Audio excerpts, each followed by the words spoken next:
নারায়ণগঞ্জের রূপগঞ্জ সদর union BNP ও অঙ্গ সহযোগী সংগঠনের আয়োজনে পবিত্র মাহে রমজান উপলক্ষে স্থানীয় নাগরিক সমাজ ও বিএনপির নেতাকর্মীদের দোয়া ও ইফতার মাহফিল অনুষ্ঠিত হয়েছে।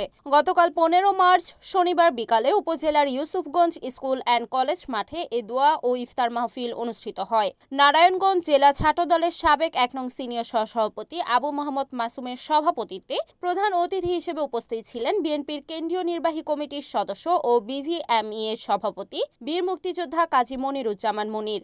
ইফতার মাহফিলে বিশেষ অতিথি হিসেবে উপস্থিত ছিলেন নারায়ণগঞ্জ জেলা স্বেচ্ছাসেবক দলের আহ্বায়ক মাহবুবুর রহমান মাহবুব, নারায়ণগঞ্জ জেলা বিএনপির সাবেক ভারপ্রাপ্ত আহ্বায়ক নাসির উদ্দিন নাসির সহ রূপগঞ্জ সদর ইউনিয়নের সকল ওয়ার্ড বিএনপি ও অঙ্গ সহযোগী সংগঠনের নেতাকর্মীরা। পরে বক্তব্য শেষে জিয়াউর রহমানের আত্মার মাগফিরাত কামনা ও দেশনেত্রী বেগম খালেদা জিয়ার রোগমুক্তি সহ দেশবাসীর জন্য বিশেষ মোনাজাত করা হয়। আপনারা যারা আজকে এখানে উপস্থিত হয়ে আজকের এই অনুষ্ঠানকে সফল করেছেন এবং যারা এই আয়োজন করতে এই রূপগঞ্জ ইউনিয়ন 1 নং ওয়ার্ডের নেতৃবৃন্দ আমাদের সহযোগিতা করেছেন, সবাইকে ধন্যবাদ ও কৃতজ্ঞতা জানিয়ে আমি আমার আলোচনা এখানে সমাপ্ত করলাম। দায় থেকে পালিয়ে যাওয়ার পরেও বাংলাদেশে বিভিন্ন ধরনের ষড়যন্ত্রে লিপ্ত রয়েছেন।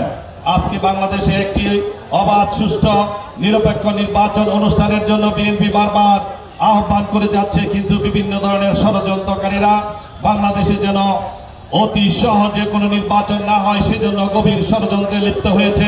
আমি বলতে চাই, অন্তর্বর্তীকালীন সরকারের উপদেষ্টাদের বলতে চাই, আপনারা অনতিবিলম্বে বাংলাদেশের শান্তি ফিরিয়ে আনার জন্য দ্রুত নির্বাচনের রোডম্যাপ ঘোষণা করুন।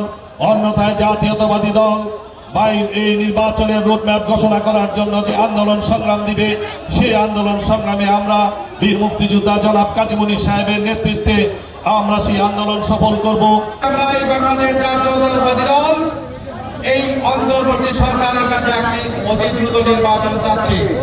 নির্বাচন যতই পিছাবে ততই বিশৃঙ্খলা বাড়বে, নৈরাজ্য বাড়বে।